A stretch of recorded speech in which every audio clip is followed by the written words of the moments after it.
아벳느고가 왕에게 대답하여 이르되, 느부갓네살이여, 우리가 이 일에 대하여 왕에게 대답할 필요가 없나이다.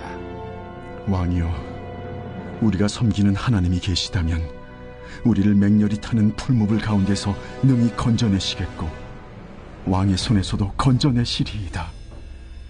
그렇게 하지 아니하실지라도 왕이여, 우리가 왕의 신들을 섬기지도 아니하고 왕이 세우신 금신상에게 절하지도 아니할 줄을 아옵소서. 오늘 주일 예배 자리에 모인 한 분 한 분 모든 분들에게 주님의 크신 은혜와 복이 넘쳐나시길 간절히 축원합니다. 한 주간 믿음 안에서 잘 지내고 잘 살아오셨습니까? 힘들고 어려운 시절을 살아가지만 그 가운데서도 하나님의 크신 은혜가 우리 가운데 넘치게 하실 줄로 믿습니다. 오늘 말씀을 계속해서 이어갑니다. 다니엘서의 말씀을 계속해서 연속으로 우리가 은혜를 나누고 있습니다. 오늘은 그렇게 하지 아니하실지라도 라는 말씀으로 은혜를 나눕니다. 우리는 대개 삶의 혼란을 겪으면, 삶의 혼란이 내 앞에 서면 많은 사람들이 염려와 걱정을 하게 됩니다. 혼돈이 왔을 때, 내가 생각지 못하는 혼란이 왔을 때 많은 사람들이 이제 염려한다라는 것이죠. 오늘 우리가 읽은 본문에 나오는 다니엘의 세 친구도 마찬가지입니다. 사드락과 메삭, 아벳느고도 예기치 못한 혼란 속에서 힘들어했던 모습이 등장을 하죠. 이들은 평소보다 7배나 뜨거운 풀무풀, 용광로와 같은 그곳에 앞에 섰을 때 얼마나 힘들었겠습니까? 그런데 이 엄청난 염려와 걱정과 이 두려움의 벼랑 끝에 선 이들이 취한 행동이 오늘 우리에게 주는 교훈이 있다라는 것입니다. 다니엘 3장은 우리에게 어떻게 반응하며 살아야 하는지, 우리가 어떤 믿음으로 살아야 하는지를 전해주고 있는 귀한 말씀입니다. 다니엘 3장 13절에 보면 이런 말씀으로 시작합니다. 느부갓네살이 왕이 노하고 분하여 라고 되어 있습니다. 왜 3장에 보면, 2장에 보면 다니엘이 꿈을 꾼 것을 해석해 주었을 때 다니엘을 경배하고 하나님을 인정했던 그가 다시 3장에서는 분노하고 있습니다. 왜 분노했을까요? 이제는 자신의 왕권이 어느 정도 섰을 때 더 강하고 많은 사람들의 우러러 보는 것을 원해서 그가 무엇을 하냐면 사상으로 제일 큰 금신상을 만듭니다. 그리고 그 금신상을 엄청나게 크게 만들고 모든 백성들이 이 금신상을 볼 때마다 절하게 한 거예요. 온 백성들이 자신을 경배하게 한 거죠. 자신을 신격화시킨 것입니다. 그런데 소식을 들으니까 2장에서 보면 사드락과 메삭, 아벳느고에게 이 바벨론 왕 느부갓네살이 벼슬을 줍니다. 지위를 준 거죠. 그런데 이 세 명이 다니엘도 포함되겠죠. 이 금신상에 절하지 않는다는 소식이 자기에게 들려옵니다. 화가 난 거죠. 그래도 한 자리씩 주었는데 나를 경배하지 않는다고? 이런 배은망덕한 놈들이 있나? 라고 하면서 그들을 끌고 오게 합니다. 그들을 끌고 와서 그래도 내가 인정했던 아이들이니까, 젊은이들이니까 한 번의 기회를 더 줍니다. 너희들 지금이라도 저 금신상에 절을 한다면 너희들 다 없는 것 해줄게, 용서해 줄게 라고 하죠. 그런데 다니엘과 세 친구 사드락, 메삭, 아벳느고는 끝까지 여기에 불복하지 않습니다. 왜 그랬을까요?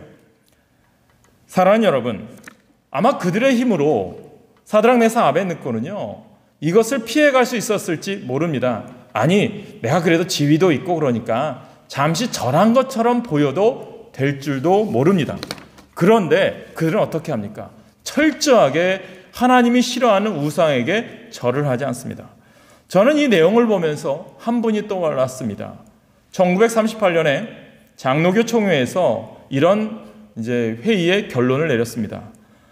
신사참배는 종교가 아닌 국가의식입니다 라고 하면서 장로교나 많은 기독교계들이 이 신사참배에 동참하게 됩니다. 그런데 끝까지 신앙을 지키고 믿음을 지켰던 한 분이 떠오르더라고요. 주기철 목사님이죠.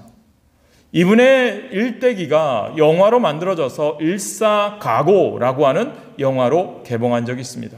그 다큐를 본 적이 있는데요. 그 내용을 보면 5번의 투옥, 모진 고문, 모진 너무나도 처절한 그런 모습들이 그 영화에 그대로 등장을 합니다. 그러면서 그분이 끝까지 이 신사 참배를 하지 않은 이유를 이야기하면서 유언과 같은 설교를 하시더라고요. 이런 내용입니다. 주님을 위하여 오는 고난을 이제 내가 피하였다가 이 다음에 무슨 낯으로 주님을 대하리이까? 너는 내 영광과 평안과 즐거움을 다 받아 누리고 고난의 자는 어찌하였느냐? 라고 물으신다면 나는 어떤 말로 대답하리이까? 너는 내가 준 유일한 유산인 십자가를 어찌하였느냐? 라고 물으신다면 나는 무슨 말로 대답할 수 있으리이까? 의에 살고 의에 죽게 하옵소서. 이것이 이분의 마지막 유언과 같은 설교였습니다. 우리가 이러한 상황에 처한다면 우리는 어떻게 반응할 것입니까? 사드락, 메삭, 아벳느고 이들은 절하지 않습니다. 왕의 위협을 두려워하지 않았습니다. 왜 그랬을까요? 두렵죠. 우리 생각했을 때 풀무불이 앞에 있고요. 자신의 목숨이 이제 경각에 놓여 있는데 두렵고 떨림이 없었겠습니까? 그런데 그렇게 하지 않은 이유가 무엇이겠습니까?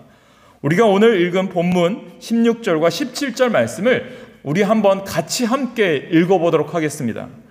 사드락과 메삭과 아벳느고가 왕에게 대답하여 이르되 느부갓네살이여 우리가 이 일에 대하여 왕에게 대답할 필요가 없나이다.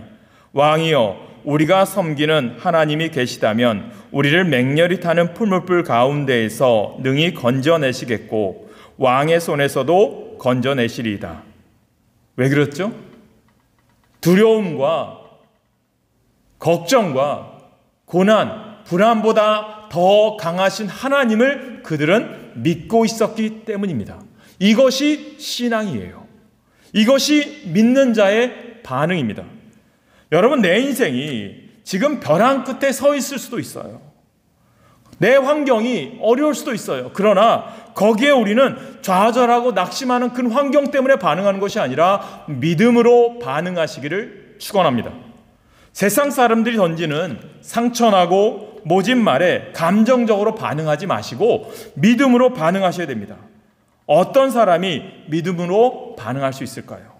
하나님을 신뢰하며 그분의 도우심과 역사를 기대하는 사람입니다. 그들은 극렬히 타는 풀무불 가운데에서 하나님께서 능히 건져내실 것이며 왕의 손에서도 건져내실 것이다 라고 고백을 합니다. 이것은 믿음의 고백이고 믿음의 선포죠. 이러한 담대함이 어디서 왔을까요? 어떻게 하면 우리도 그들과 같이 담대한 삶을 살 수 있겠습니까? 3가지만 배워봅시다. 첫째는요, 하나님을 바로 아시기를 소망합니다. 사드락과 메삭과 아벳느고가 느부갓네살 왕 앞에서 담대할 수 있었던 것은 하나님을 바로 알았기 때문이에요. 다니엘 11장 32절에 보면 이런 말씀이 있습니다. 오직 자기의 하나님을 아는 백성은 강하여 용맹을 떨치리라. 이 다니엘서를 읽으면서 다니엘을 보면서 깨닫는 핵심적인 내용이 하나 있어요. 그 내용이 뭐냐 하면 한 가지입니다. 지극히 높으신 이가 다스리신다.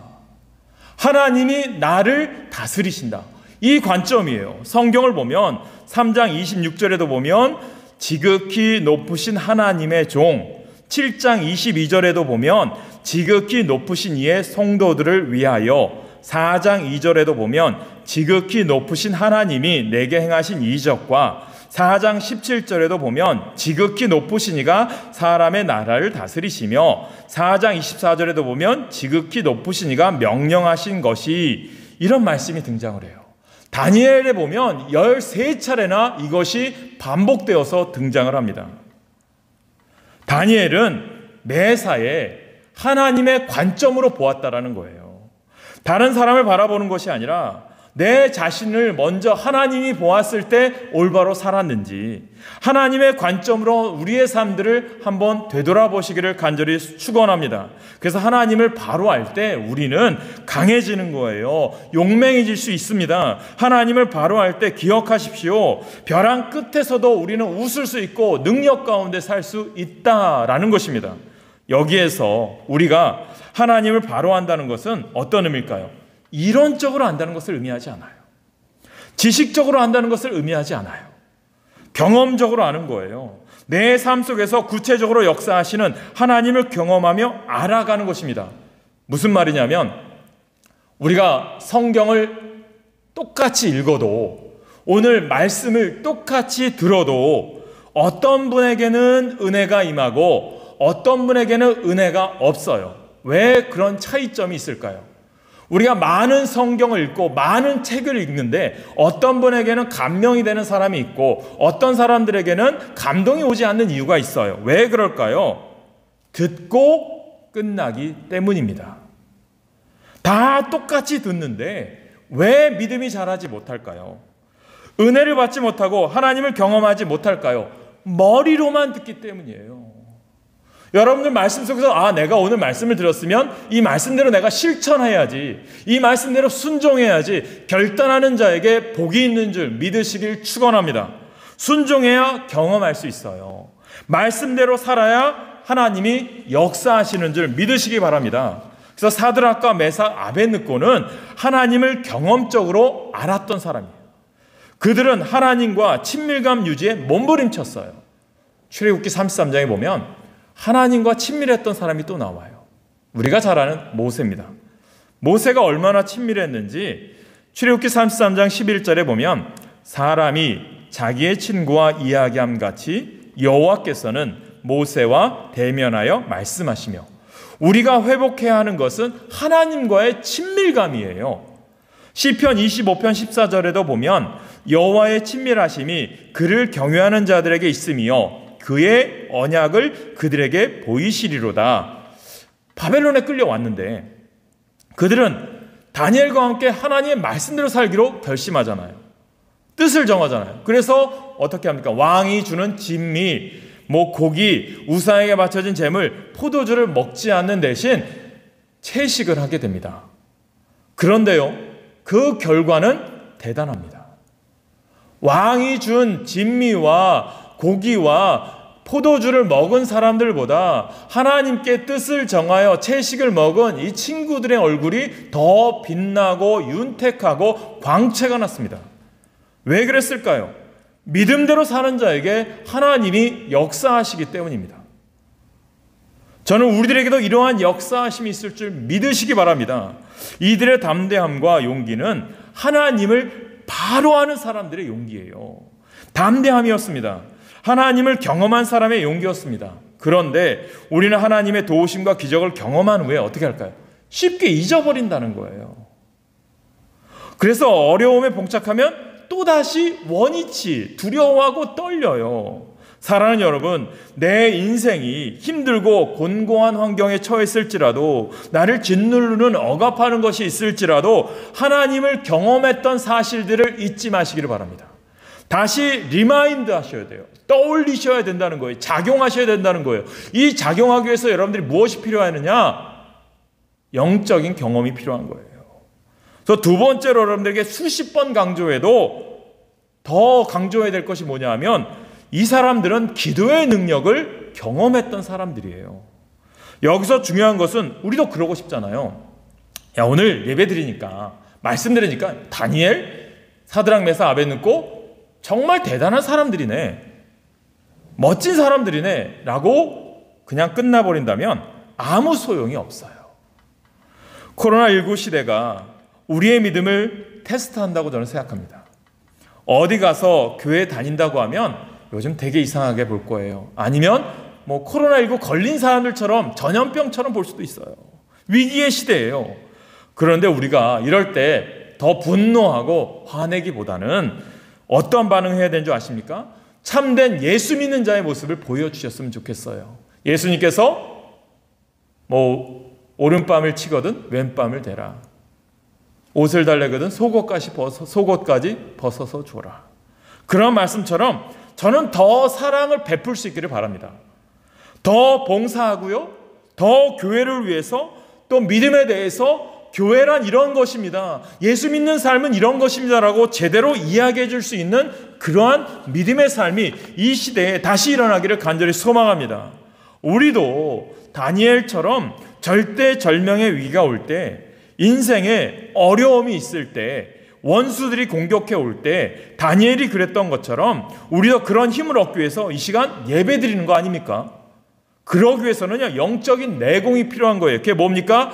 기도의 삶이에요. 그런데 여러분들에게 드리고 싶은 말은, 기도하십시오, 기도해 주십시오, 기도하셔야 됩니다 그러면 많은 분들이 저 기도해요? 저 기도하고 삽니다? 그런 말을 쉽게 얘기합니다. 그런데 알고 보면 어떻게 기도하냐면 그냥 집에서 잠깐 눈 감았다가 떴다가, 아니면 자기 전에 잠깐 떴다, 그것도 다 기도겠죠. 기도겠는데 여러분들에게 기도하십시오라고 부탁하는 것은요, 여러분이 지금 이제 새벽 기도와 금요 기도회가 하지 못하지만 여러분들이 기도회가 열릴 때 그 기도회 자리에 나오시길 바랍니다. 사드락과 메사 아벳느고가 바벨론의 포로로 왔지만 그들의 삶 속에서의 끊이지 않는 모습은 뭡니까? 하나님의 성전을 향한 사모함의 기도의 시간이 있었다라는 거예요. 이것이 다니엘 6장 10절의 말씀 아닙니까? 다니엘이 이 조서에 왕의 도장이 찍힌 것을 알고도 자기 집에 돌아가서는 윗방에 올라가 예루살렘을 향한 창문을 열고 전에 하던 대로 하루 3번씩 무릎을 꿇고 기도하며, 전에 하던 대로, 여러분 6장 10절은요 계속 또 말씀을 보겠지만 밑줄 그으셔도 되고요, 동그라미 치셔야 돼요. 이런 내공이 필요합니다. 평소에 기도하는 사람이 되려면 어려울 때에 이길 수 있습니다. 우리 삶 속에서 전에 하던 대로에 대한 영성이 살아 있어야 된다라는 거예요. 지난주에 보았던 2장에서 보면 다니엘과 그의 세 친구는 기도의 사람이었죠. 그들은 기도의 능력을 알고 기도의 응답을 경험한 사람이었습니다. 다니엘 2장 지난주에 본 말씀에 보면 느부갓네살 왕이 꿈을 꾸고는 그 꿈을 기억하지 못하죠. 해석해달라고 술사와 박수, 점쟁이 다 불러 모아서 자신의 꿈을 알아내라고 이제 독촉을 하죠. 그렇지 않으면 죽이겠다고 합니다. 그 안에는 다니엘과 세 친구도 포함되어 있죠. 근데 그들이 가장 먼저 한 게 뭐라고 말씀드렸죠? 합심기도였어요. 사랑하는 여러분, 기도할 때 하나님이 역사하시는 줄 믿으시기 바랍니다. 지난주에 2장 19절 말씀드렸죠. 이에 이 은밀한 것이 밤에 환상으로 다니엘에게 나타나 보임에 다니엘이 하늘에 계신 하나님을 찬송하니라. 기도의 맛을 아는 사람은 기도하기를 쉬지 않습니다. 기도의 능력을 경험한 사람은 문제 앞에서 절망하지 않습니다. 무엇보다 믿음의 사람은 역사가 암울하고 어두울 때 이상과 꿈을 볼 수 있어야 됩니다. 어떻게요? 기도를 통해서. 저는 이 시대에 기도를 통해서 코로나19 이후의 시대에 한번 보기 원합니다. 아마 많은 어려움이 있고 경제적인 어려움이 아직도 더 오지 않았다, 더 큰 어려움이 올 것이다 라고 많은 경제학자나 리더십 강의하는 분들이 이야기하지만, 저는 이것이 우리를 다시 믿음의 사람으로 변화시키려고 하는, 진실된 믿음으로 살아가고 있냐라고 하는 점검의 시대, 아니면 제2의 종교개혁인지 몰라요. 우리가 몇 년 전에 종교개혁 500주년 기념행사를 대대적으로 크게 한 적이 있어요. 그런데 정작 우리의 교회들이나 우리의 믿음의 사람들이 변화되지 않았어요. 깨어나지 않았어요. 근데 이것이 하나님 우리에게 다시 억지로라도 변화시키기 위한 기회의 시간이라고 저는 생각합니다. 그래서 여러분들 이 시대에 여러분들이 점검하셔야 될 게 있어요. 내가 예배의 소중함을 갖고 있었느냐? 내가 믿음에 대한 소중함을 갖고 있었느냐? 교회를 내가 정말 사랑하고 있었느냐? 이것을 점검하셔야 된다는 거예요. 여러분, 항상 여러분들에게 말씀드리죠. 교회에 나오셔서 기도할 수 있는 분들은 기도하셔야 돼요. 하나님과 함께하는 시간을 가지세요. 여러분 특별히 부탁합니다. 제 휴대폰에도요, 여러분 밤 10시가 되면 띵동 울려요. 예수 동행일기 기록할 시간입니다. 또 기도할 시간입니다. 또 가피풀 성경에서 또 말씀이 시간마다 떠요. 그러면 그 말씀을 제가 읽어요. 더 묵상하기도 합니다. 근데 여러분들 드리고 싶은 말씀은 이번 한 주간 동안 12시가 되면은 나라와 민족을 위해서, 코로나19를 위해서 애쓰는 의료진과 또한 속히 바이러스 치유를 위한 치료제와 백신들이 개발되기 위해서 나라와 민족을 기도하는 시간을 12시에는 꼭 가지시기 바랍니다. 기도하는 분들에게 하나님의 역사가 일어날 줄 믿습니다. 사드락과 메삭과 아벳느고는 벼랑 끝에 서는 고난에 처했을 때 믿음으로 반응했을 뿐만 아니라 무슨 마음이 있었느냐? 사랑하는 마음이 있었어요. 이것이 더 감동적이라고 생각해요. 본문 18절의 말씀을 우리 다 같이 한번 읽어보시기 바랍니다. 크게 읽어보세요.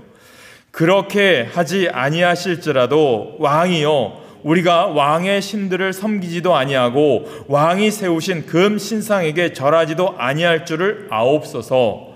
아멘. 이들의 세 번째 우리에게 주는 말씀 뭘까요? 하나님을 사랑하는 삶을 살았습니다. 사랑하는 삶. 믿음의 반응은요 하나님을 감동시킵니다. 그러나 하나님의 마음을 더욱 감동시킨 것은 사랑의 반응이에요. 그들은 하나님이 풀무불에서 구원해 주지 않으셔도 놀라운 기적을 베풀어 주지 않으셔도 금신상에게 절하지 않겠다고 합니다. 하나님을 사랑했기 때문에 가능한 거죠. 사랑이라는 게 이런 거죠. 내가 여러분들 어떻습니까? 교회에 나오셔서 내가 뭔가 주지 않아서 뭔가 받지 않아서 여러분 이것은 사랑하는 마음이 아닌 거죠. 사랑하는 마음은 감동을 주게 되어 있어요. 헌신하게 되어 있어요. 우리들이 사랑하는 사람을 위해서 어떻게 하죠? 이벤트를 합니다. 이벤트.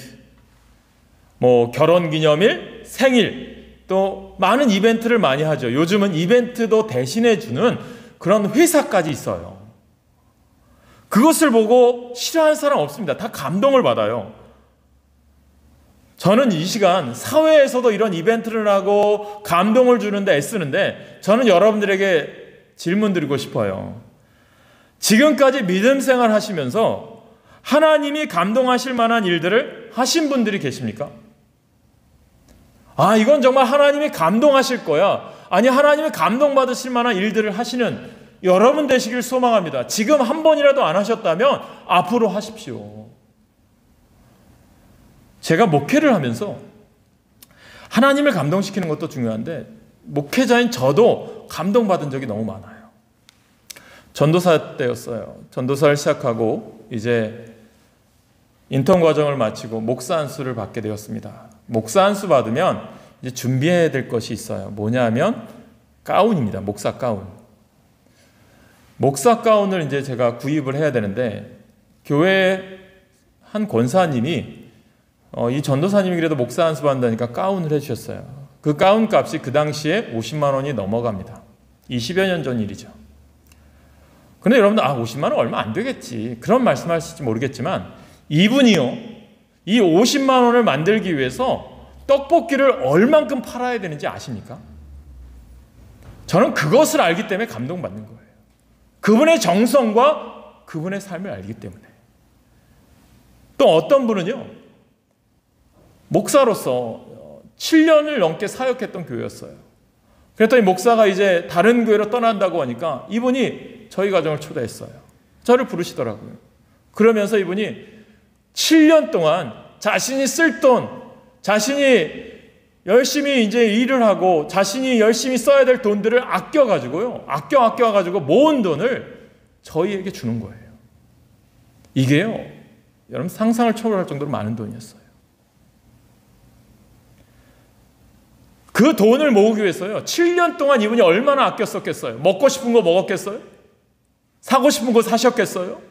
그 마음을 알기 때문에 제가 그분을 생각하면 눈물이 나요. 목사인 저도 이렇게 감동을 받는데 하나님이 얼마나 감동받으실까? 저는 여러분들의 삶 속에 이러한 하나님께 감동받을 만한 일을 하는 여러분 되시길 주님의 이름으로 간절히 축원합니다. 하나님은 사드락과 메삭과 아벳느고를 사랑하십니다. 그 하나님은 동일하게 오늘 저와 여러분을 사랑하십니다. 그런데 우리가 생각할 때 사랑하기 때문에 고난을 피하게 하실 것 같은데 하나님은 그렇게 하지 않으세요. 오히려 고난을 통과하게 하십니다. 그것도 7배나 극렬하게 타오르는 풀무불 속으로 던져 넣으셔요. 하나님은 사랑하는 민족, 사랑하는 사람, 더욱 귀하게 쓰기를 원하는 사람에게 고난을 허락하셔요.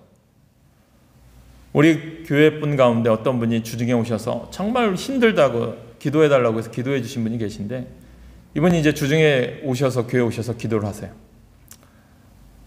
근데 저는 그분에게 드리고 싶어요. 고난을 통해서 하나님이 더 알게 하시는 은혜가 있다고 믿어요. 나를 더 하나님께 가까이 가게 하고자 하는 하나님의 뜻이 있다고 생각합니다. 코로나19 시대가 교회가 힘들어지고 기독교인들이 힘들어져가는 이 시대 속에서 하나님이 우리에게 분명히 원하는 게 있다면, 그동안 우리가 드렸던 예배가, 우리가 그동안 믿음 생활했던 우리들의 뒤를 되돌아보셔야 돼요. 믿음대로 내가 살지 못했던 이유들, 내가 하나님 앞에 사회를 향해서 헌신하지 못했던 이유들, 그런 모든 조건들이 우리가 잘못 살아왔던 것을 다시 회개하고 다시 한번 하나님의 사랑으로 세상을 향해 다가가라고 해주신 기회라고 저는 생각합니다. 그동안 하나님을 온전히 사랑하고 있었느냐? 하나님을 온전히 예배하고 있었느냐? 이것을 주님이 우리에게 말씀하고 계신 거죠. 이사야 48장 10절에 보면 이 사실을 이렇게 말씀하십니다.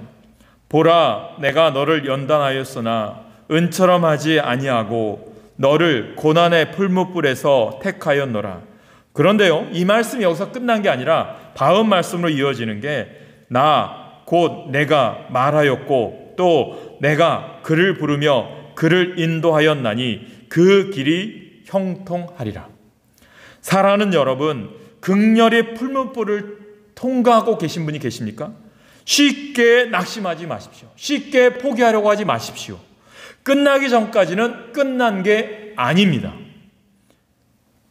다 끝난 것 같은 그곳에서 하나님의 희망이 솟구쳐 오를 줄 믿습니다. 하나님의 기적이 기다리고 있습니다. 믿음과 사랑과 소망으로 조금만 더 인내하십시오. 하나님께 온전히 자신을 맡기고 하나님의 사랑의 품에 자신을 맡기십시오. 정녕 하나님께서 우리를 도와주실 줄 믿습니다. 우리는 벼랑 끝에 인생의 끝이 아닌 새로운 시작임을 믿으셔야 돼요. 벼랑 끝은 어떻게 보면 썰물과 밀물이 만나는 곳 같습니다. 썰물의 때가 지나면 반드시 밀물의 때가 오죠. 썰물과 밀물이 교차하는 곳이 이 벼랑이라고 생각해 보십시오. 벼랑 끝에 섰을 때 우리가 해야 할 일은 뭘까요? 기다리시면 됩니다. 그냥 기다리는 것이 아니라 믿음으로 준비하며 기도하시기 바랍니다. 7배나 뜨겁게 타오르는 풀무불 속에 던져진 사드락과 메삭과 아벳느고, 그들은 던져짐과 동시에 모든 것이 끝난 줄 알았겠죠. 그러나 그들은 지금 풀무불 속에서 임재하신 하나님과 웃고 있어요. 함께 거닐고 있어요. 이것이 성도의 생활입니다. 어떠한 환경과 처지에서도 하나님과 함께하는 것이 신앙생활입니다. 진정 하나님과 동행할 때 자유와 기쁨, 안정과 능력, 승리가 있습니다. 과거 신앙 위인들이 다 그러했어요. 핍박의 고통 속에서 하늘의 기쁨을 느꼈고요. 바울과 실라는 믿음으로 살던 그가 억울하게 매를 맞고 감옥에 갇혀 있으면서도 찬송과 찬양을 했습니다. 스데반 집사는 예수를 믿다가 돌에 맞아 죽으면서도 그의 얼굴이 천사와 같다라고 증거하고 있습니다. 사랑하는 여러분, 풀무불 속에 누가 함께 있습니까? 느부갓네살이 보니까 3사람을 풀물 속에 던졌는데 4사람이 다닌다라고 이야기합니다. 그런데 이 넷째 사람은 하나님의 아들과 같다라고 얘기해요. 믿지 않는 그가 하나님의 아들이라고 이야기해요. 사랑하는 성도 여러분, 주님과 함께하면 풀물 속에 들어가도 문제가 되지 않습니다. 왜 그렇습니까? 우리가 고난을 당할 때 주님도 고난 당하시며 우리를 지켜주시기 때문입니다. 우리 감리교회의 창시자인 요한 웨슬리 목사님이 일평생 이분이 전도 사역을 하셨죠. 이제 수요 성경 강좌로 이제 감리교회에 대해서 말씀드릴 텐데, 이분이 지구를 15바퀴 이상 돌 만큼 세계는 나의 교구다 라고 외치면서 복음을 전했던 순회 선교사의 사명을 감당하신 분이에요. 이분이 일평생 이제 전도 사역을 끝내고 영국 런던에서 하나님의 부르심을 받기 직전에 마지막으로 남기신 말씀이 있어요. 이런 말씀입니다. 내게 있어서 가장 좋았던 것은 하나님이 우리와 함께 하심이었습니다. 저는 여러분들의 고백도 하나님 앞에 섰을 때, 주님 앞에 섰을 때, 주기철 목사님처럼 일사가고 주님 앞에 섰을 때 나에게 주어진 하나님의 은혜의 사랑을 물어보실 때 무엇으로 대답하리까? 라고 한 것처럼 여러분들도 주님 앞에 설 때가 있어요. 그때 어떤 말을 하겠습니까? 오늘도 주님과 함께 했습니다. 지금까지 주님과 함께 했습니다. 그러한 고백이 넘치는 여러분 되기를 축원합니다. 이사야서에서 말씀합니다. 두려워하지 말라. 내가 너와 함께함이라. 놀라지 말라. 나는 내 하나님이 됨이라. 내가 너를 굳세게 하리라. 참으로 너를 도와주리라. 참으로 나의 의로운 오른손으로 너를 붙들리라. 아멘. 아무리 거칠고 험한 길이라도 주님이 함께 하시면 그 길이 안전한 길이요 성공의 길이 될 줄로 믿습니다. 하나님께서 험한 길을 가라고 명령하실 때는 그 길을 걸을 수 있는 신발도 주실 줄 믿습니다. 그보다 더 어려운 길이라면 주님은 우리를 들쳐업고 가실 거예요. 사드락, 메삭, 아벤느고, 다니엘과 함께 하셨던 하나님은 오늘 우리와 함께 하실 줄 믿습니다. 그 믿음으로 오늘도 나아가셔서 하나님 앞에 하나님을 경험하고 하나님을 사랑하고 하나님 뜻대로 기도하는 믿음의 삶을 살아가는 우리 하나로 중앙교회 모든 성도님들 되시길 주님의 이름으로 축원합니다. 기도하겠습니다.